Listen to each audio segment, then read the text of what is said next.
Salut tout le monde et bienvenue dans cette nouvelle vidéo. Aujourd'hui une vidéo qui va être assez spéciale puisque aujourd'hui on va pas voir ni un concept ni une stratégie. On va voir quelque chose qui moi me passionne dans le trading. On va regarder toutes nos données d'une stratégie et on va tenter de les optimiser un maximum. J'avais déjà fait ce type de format sur ma chaîne YouTube et j'ai remarqué que ça sollicite pas mal d'engouement. Donc je me suis dit, bah écoutez, moi je fais cet exercice de manière régulière.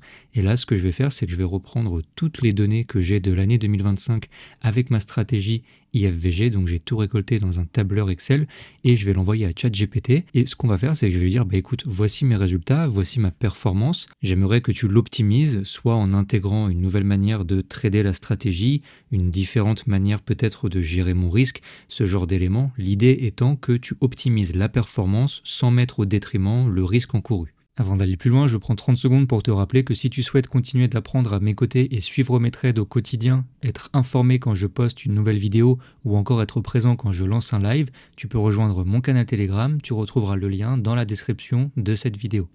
Je lui ai donc envoyé ce message, voici les données de ma stratégie de trading sur toute l'année 2025, confirme-moi que tu as bien pris en compte toutes les données en me donnant le nombre de trades et le profit total. Pourquoi je fais ça? Parce que ça reste une intelligence artificielle. Par le passé, il y a eu pas mal d'erreurs qui ont été commises et je me suis malheureusement fait avoir en optimisant des données qui n'étaient malheureusement pas bien pris en compte par ChatGPT. Donc maintenant, ce que je fais, je lui donne les résultats avec la date et je lui dis bien surtout, donne-moi le nombre de trades et le profit total. Pourquoi je fais ça? Comme ça, ça me permet de comparer avec mes données à moi et être bien sûr qu'on part sur la même base. Donc je lui envoie tout ça. Donc comment je fais? Je copie-colle tout simplement. Donc il me dit bien qu'il a 116 trades et 65% de profit.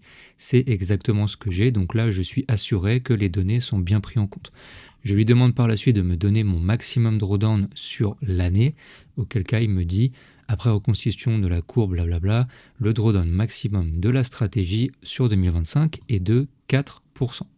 Ok, je lui donne ensuite l'indication de me donner un autre ratio puisque l'idée c'est que je lui demande plein de petites variables qui vont définir la performance d'une stratégie pour ensuite les comparer avec sa potentielle optimisation. Donc là je lui dis donne-moi le ratio gain sur drawdown, donc c'est assez simple, il divise la performance par le drawdown maximum, on arrive donc à 16,25. À chaque fois ce qui est bien c'est qu'il donne une petite interprétation pour savoir où se situe plus ou moins la performance de ta stratégie par rapport à un plus grand échantillon. Donc là, par exemple, un ratio de 10 supérieur à 10 est considéré comme excellent. Ça indique une forte rentabilité, un risque qui est très bien contrôlé et une courbe de capital qui est régulière. Ensuite, je lui dis, écoute, à partir des données que je t'ai données, optimise au maximum ma performance tout en gardant un risque maîtrisé. Comme je l'ai introduit dans le début de la vidéo, l'idée c'est bien sûr de venir chercher plus de performance, mais si jamais c'est pour avoir un drawdown maximum qui explose avec, c'est pas hyper intéressant. L'idée c'est vraiment venir gratter des peut-être 10, 20, 30% en augmentant très légèrement le drawdown maximum. Par exemple, teste des stratégies comme une martingale ou une anti-martingale. Qu'est-ce que c'est pour ceux qui ne savent pas? Une martingale, c'est une stratégie qui consiste à augmenter le risque lorsque le dernier trade est un stop loss. Donc par exemple, si tu as un risque de base qui est à 1%, si tu prends une perte, le prochain trade sera à 2%. Une anti-martingale, c'est tout l'inverse, ça va être augmenté uniquement si tu fais du profit. Donc si tu as un risque de base qui est à 1%, tu fais un TP, ton prochain trade passera à un risque de 2%. Et je lui ai dit après, donne-moi les meilleurs résultats. Donc là, il me dit qu'il a testé plusieurs stratégies de money management, blablabla, en partant du principe que les résultats sont fixes, parce que moi, dans mon tableur Excel, les données, ici, sont fixes. Okay, les résultats sont fixes, c'est-à-dire que c'est comme si je prenais un capital de départ et que je n'y touche plus. Si je prends 10 000 euros de capital, je prends 100 euros de risque, quoi qu'il arrive tout au long de l'année, je resterai sur ces 100 euros fixes. Ce n'est pas avec un capital qui va utiliser des intérêts composés. Donc ça c'est bien, il l'a bien compris, comme ça on va pouvoir comparer des chiffres qui sont équivalents, parce que s'il me prend des résultats avec un intérêt composé, forcément que le résultat va exploser. Moi ce que je veux c'est avoir une bonne comparaison entre mes données à moi et les données qu'il va me fournir en optimisant. Donc il me dit, voilà, donc là la période, la stratégie actuelle, plus 65, moins 4. Il a testé une martingale avec un cap à x4. Qu'est-ce que c'est un cap? C'est le maximum de risque qu'il pourra prendre. Donc par exemple, si je reprends l'exemple de la martingale, si on a à chaque fois on double le risque ou on rajoute plus 1 au risque à chaque fois qu'on prend un stop loss, eh bien le maximum de risque par trade ne dépassera jamais 4%. Donc si tu enchaînes 3 stop loss et que le quatrième est encore un stop loss, tu perds moins 4 et le prochain trade restera à 4% de risque. Tu ne pourras pas aller au-dessus. Ça permet évidemment de privilégier ton capital parce que si tu enchaînes, malheureusement, ça arrive même aux meilleurs traders, 6-7 pertes d'affilée, tu n'as pas envie que ton prochain trade en fait prenne 7% de risque parce que ça va encore plus venir amoindrir ta performance et augmenter ton drawdown si malheureusement tu es face à une période de losing streak. Donc là, il me dit qu'on gagne 20% en faisant ça, mais bon, mon drawdown, il passe à moins 16, et donc mon ratio gain sur drawdown, il est vraiment pas terrible. Ok, par rapport à mon 16, c'est pas possible. Martingale soft, alors je sais pas ce que c'est soft, il me dit que ça fait plus 42 moins 6, c'est déjà un peu plus intéressant. Après avoir revisionné cet extrait, je me rends compte que j'avais mal compris sur l'instant ce qu'il était en train de me dire. En fait, ça veut pas dire que ça rajoute 42% de profit à mes 65% de base, ça veut dire que le profit total est à 42%. Donc en fait, ce résultat, il est vraiment mauvais. Mais il me dit que ce qui marche vraiment le mieux, c'est une anti-martingale cap à 4. Donc ce que ça veut dire, c'est qu'après un TP, on double le risque et le maximum de risque qu'on pourra prendre sera de 4%. Et là, je passe de 16 à 52. Ok. On souffle un coup, parce que moi, quand j'ai vu ça, je me suis dit, waouh, ça me paraît vraiment, vraiment énorme, pour pas dire impossible. On ne sait jamais, mais bon, ça me paraît vraiment impossible. On ne peut pas passer de 65 à 211 sans que le maximum drawdown soit touché. C'est quasiment impossible. Donc, il m'explique blablabla, que nanana, que le meilleur compromis, ça reste évidemment l'anti-martingale cap x4 quand on voit les résultats. Et donc je lui dis, écoute, donne-moi un fichier Excel avec cette intégration de la stratégie anti-martingale, parce que moi je veux vérifier par moi-même, est-ce qu'il me dit des bêtises, est-ce qu'il dit vrai, est-ce que vraiment je suis passé à côté de cette information. Et donc vous voyez, il a mis 10 minutes, c'est assez long, mais après c'est encourageant, ça veut dire qu'il prend bien la peine de réfléchir. Et il me donne donc le fichier Excel. Après avoir vu le fichier Excel, je me dis, mais attends, profit total 82 et drawdown max moins 5. Donc il m'envoie ça et je lui dis, tu m'avais annoncé un gain de 211%. Et là on passe à 82 et on augmente le maximum drawdown de 5%. On garde un excellent ratio gain sur drawdown qui est même légèrement supérieur. On était à 16,25, on passe à 16,40. Je lui dis, attends, là tu m'as menti, tu m'as dit plus 211 et quand je te demande le fichier Excel, on passe à 82. Donc il me dit qu'il a totalement raison et en fait l'erreur qu'il a fait, et c'est ce que je vous ai dit au début, il a pris en compte des intérêts composés. Donc en fait, il n'a pas pris le trade de base avec un risque à 1%. Donc il me refait un calcul correct et cette fois-ci on est à plus 82 moins 5. Je me dis ok, bon c'est pas mal, mais à ce moment-là, ça veut dire que tout ce qu'il m'a donné précédemment ici, c'est pas fiable parce qu'il avait mal calculé ce que je lui ai demandé. Donc je redescends et je lui dis refais du coup l'optimisation en reprenant cette fois-ci la même base de calcul qui dépend du trade en N-1. Parce qu'il y a aussi ça qu'il avait mal compris. Je ne sais pas trop ce qu'il m'a expliqué, mais en fait, il a appliqué, en fait, il savait à l'avance si le trade allait être gagnant. Enfin, je ne sais pas trop ce qu'il m'a fait, mais c'est pas grave. On repart sur les bonnes bases. Ok, je refais l'optimisation en mode réel, c'est-à-dire que le nouveau trade dépendra du résultat de l'ancien trade, ce que j'avais demandé de base, mais voilà, ça reste une IA, il y a forcément des erreurs par-ci par-là. L'idée, c'est qu'on soit assuré que ce qu'il me donne va fonctionner. Donc, il me redonne du coup des résultats. Donc là, il me donne une stratégie que je connais pas du tout, hybride up-down, pyramide plus décrément, si n-1. Bon, il me donne des calculs, j'en veux pas. Moi, l'idée, c'est que ça reste simple. Si tu commences à me faire des calculs à chaque fois que je dois prendre une position, en plus de calculer mon lot, etc., ça m'intéresse pas. Moi, l'idée, c'est que ce soit le plus simple possible. Donc ça, déjà, c'est mort. Il me donne après une option plus propre, anti-décès, décaille, je sais pas comment on dit. Si n-1 est un TP, donc un gain, on augmente à plus 1,5 R. Sachant qu'un R, c'est le pourcentage, ça correspond au risque que tu vas prendre sur un trade. Si tu prends 1 R de risque, ça correspond à 1%. Si tu prends 2 R, ça correspond à 2%. Et donc là, par contre, hyper intéressant. Pourquoi ? Parce que on passe à plus 155%.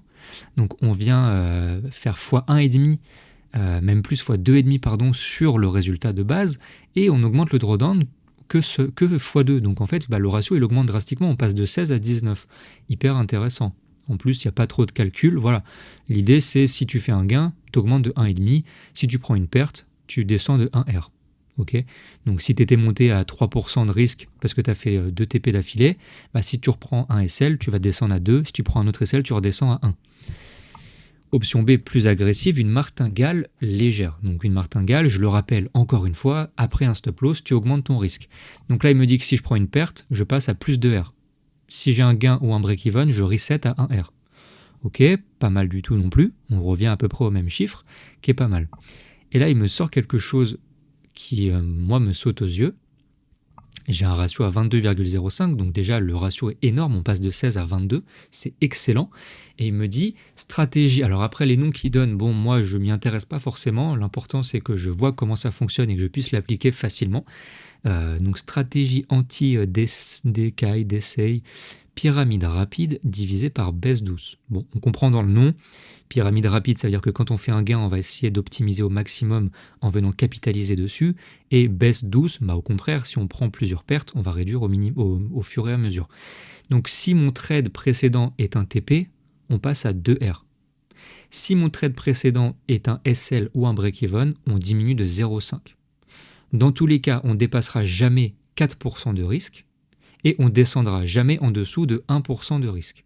Okay, et avec cette optimisation, on est censé passer un résultat à plus 209,5% et un drawdown à moins 9,5%. Pourquoi ça m'intéresse? Premièrement, on vient tripler le résultat de base qui était à 60%. Okay, même plus que tripler. Donc moi, c'est excellent. On passe d'un drawdown de 4 à moins 9,5, on le double. On triple les performances en doublant le risque. Moi, ça me va parfaitement. En plus, on est à moins 9,5, ça veut dire que sur l'année, on n'a jamais dépassé la barre symbolique des 10% de drawdown. Pourquoi je dis que c'est une barre symbolique? Parce que la plupart des propres firmes, pour ceux qui vont trader en propre firme, vont avoir un risque maximal à 10%. Donc si tu fais 10% de perte, tu perds le challenge ou tu perds ton compte financier. Donc là, c'est excellent. On est à moins 9,5, on est en dessous des 10 pour une performance à plus 200%. Et évidemment, un ratio à 22. Donc ok, donc là, il continue, il a mal compris, je ne sais pas ce qui s'est passé, il a recommencé à me donner les résultats, donc il me les a juste donnés en double. Et je lui dis une nouvelle fois, ok, ça me paraît vraiment excellent, envoie-moi le fichier Excel avec l'optimisation qu'il a appelé anti-décey, pyramide rapide, blablabla. Il m'envoie le fichier. Donc ce fichier-là que je vais mettre moi ici, résultat optimisé. Donc si on regarde la différence entre les deux, c'est juste que la taille ici, qui est en R d'ailleurs, je ne sais pas pourquoi il m'a fait un petit logo. Hop, ici elle est tout le temps fixe à 1, puisque c'est la stratégie de base, et ici ça va être variable, parce que ça va dépendre. Okay, là on a fait un break-even, on ne touche à rien, on fait un TP, on passe à plus 2, donc on passe de 1 à 3.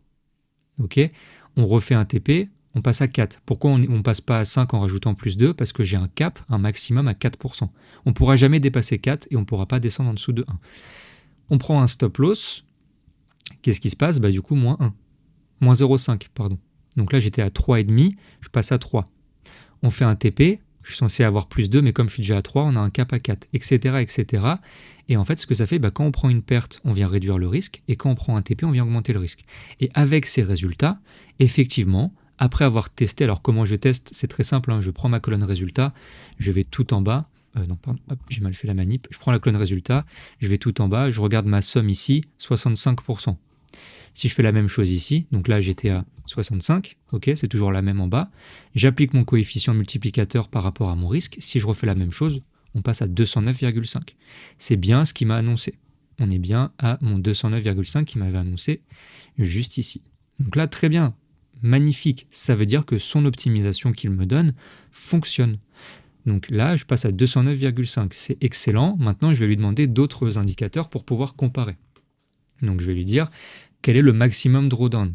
Okay, pour être sûr, parce que lui, il me donne un maximum drawdown à 9,5, mais je lui copie-colle quand même les données, comme je l'avais fait tout en haut pour ma première, pour la stratégie de base sans optimisation, et je lui redemande de faire la même chose. Donc je lui redonne les données, et je lui dis quel est le maximum drawdown de cette série. Donc j'ai juste repris, j'ai fait ça, j'ai fait copier, et dans ChatGPT, j'ai fait coller, tout simplement.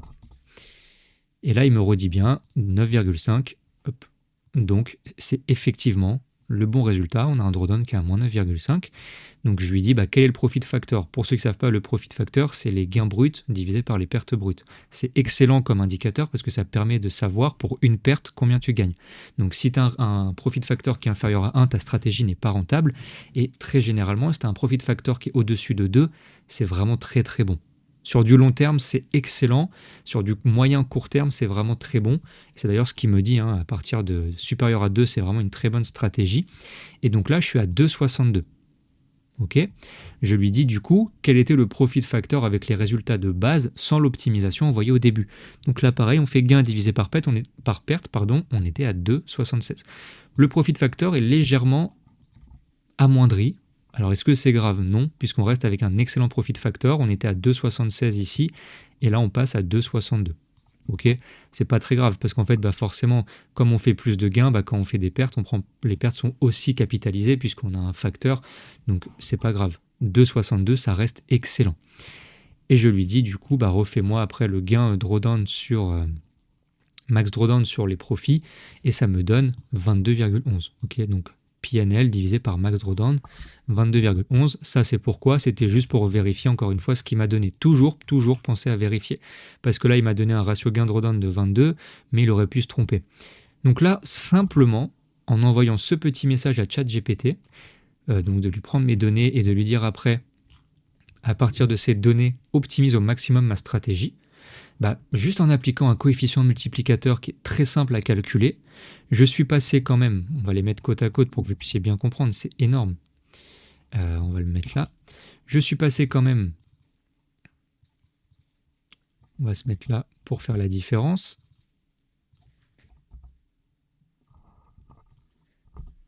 J'ai augmenté mon profit de 145%, ce qui est énorme. Mon maximum drawdown, du coup là forcément, on l'a augmenté de 5,5. Ok, ce qui est forcément le cas, puisque plus tu vas utiliser une stratégie qui touche à ton risque, plus le maximum drawdown, malheureusement, va évoluer avec. Mais là, ça reste franchement très, très maîtrisé. Encore une fois, on est en dessous de 10 pour un PNL à 210. Et une nouvelle fois, je le répète, il n'y a pas d'intérêt cumulé. C'est à partir d'un risque fixe. Le profit factor, on l'a vu, on va perdre légèrement, on va perdre moins 0,14. Et le gain divisé par drawdown, ce qui moi m'intéressait le plus, on gagne 5,86. Donc là, moi, je me pose vraiment pas de questions. Je sais pertinemment que cette optimisation vaut clairement le coup d'être ajoutée dans ma stratégie, à condition évidemment qu'on supporte le maximum drawdown.